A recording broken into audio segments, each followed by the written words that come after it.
Because when you put males and females in survival situations, or the closer they are to a survival situation, the quicker they're going to revert to their gender roles. If you put a whole bunch of men and a whole bunch of women, you strand them on a desert island, the men would start having to build things and fight off the animals, and the women would start farming and whatever the women would do, right? Exactly. Yeah. So when shit hits the fan, everyone reverts to their natural gender roles.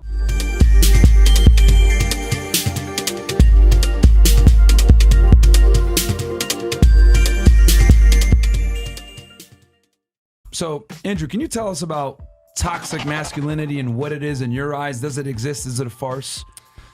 Toxic masculinity. Because you're considered the king of toxic masculinity. Yeah, I've got that title. Yeah. Toxic masculinity is a term that was invented by women nobody wants to to describe the men that the women do want. Damn, son, where'd you find this? That's all it is. That's all it is. No, but on a real level, right, this whole idea of being toxically masculine is complete garbage. And the reason it's garbage is because it's a first world problem first.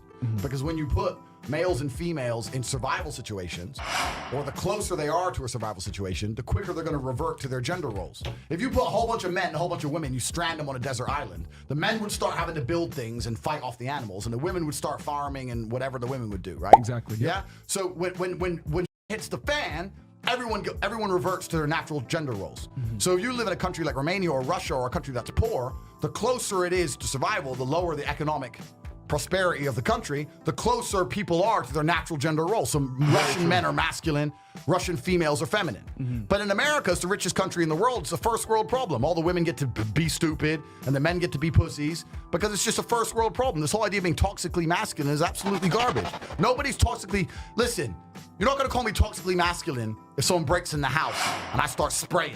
No one's gonna start calling me toxically masculine. No, there was no one called toxically masculine when they were staying on the Titanic to die, right? The whole thing is garbage, and it's just by women who are bitter and jealous, trying to insult and demonize men for being natural to their instinct. I don't want to rant too much. No, right? no, continue. I don't want to rant. Okay, let's go. Let's go.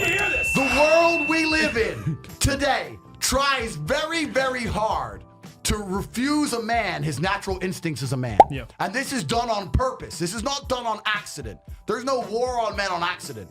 Men are the ones who start revolutions. If you look at any revolution in history, it was the men who were on the street and started that revolution. If you want to control a populace, the first thing you do is control the men. When the Romans went and conquered Sparta, they killed all the men, all the young boys, all the fighting age males. When you're left with nothing but females, you can conquer and control a society. We're living in a world right now where there's supposedly some virus and you have to stay in your house and put a mask on and everyone's complying like cowards. And the reason is because they've destroyed the masculine spirit in men. If you would have told men 100 years ago, we're gonna take your business away, we're gonna bankrupt you, and they're gonna lock you in your house, every single man would have stood up and said, what? Who are you? You ain't listening to us. The people who are in charge of the world want to control the population. The easiest way to do that is to remove the warriors from the populace. Facts. That's all it's about. So when men try and act in a masculine way, they're toxically masculine. They demonize us. And then another way they do is they try and shame us. Shame is another tactic. Oh, Andrew, when are you gonna grow up and stop all that hot pussy? Grow up. Who hurt you? Yeah, who like, hurt you? Who Yeah. hurt your feelings? I'm enjoying my life. Right? I'm enjoying my life. Like, and I enjoy the company. I'm not saying I can't be loyal if I have a girlfriend, of course. But also, if I'm single and I don't want to be loyal, I'm a full-grown man. I can make my own choices, right? Yep. Why should I be demonized or shamed for that? But they don't want that. They want men. We are the backbone of every economy. Facts. They want us to be worker ants. They want us to be semi-depressed with no fighting spirit to resist against the tyranny.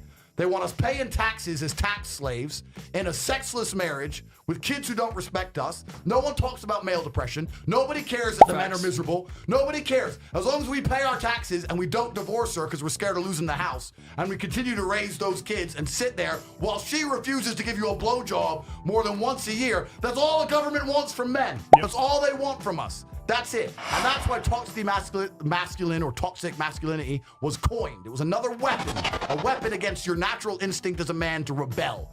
That's what it's all about. Oh, Andrew, when are you gonna grow up and stop all that hot pussy? Get thousands of hours of content not found anywhere on patreon.com/Donovan Sharp. Link in description.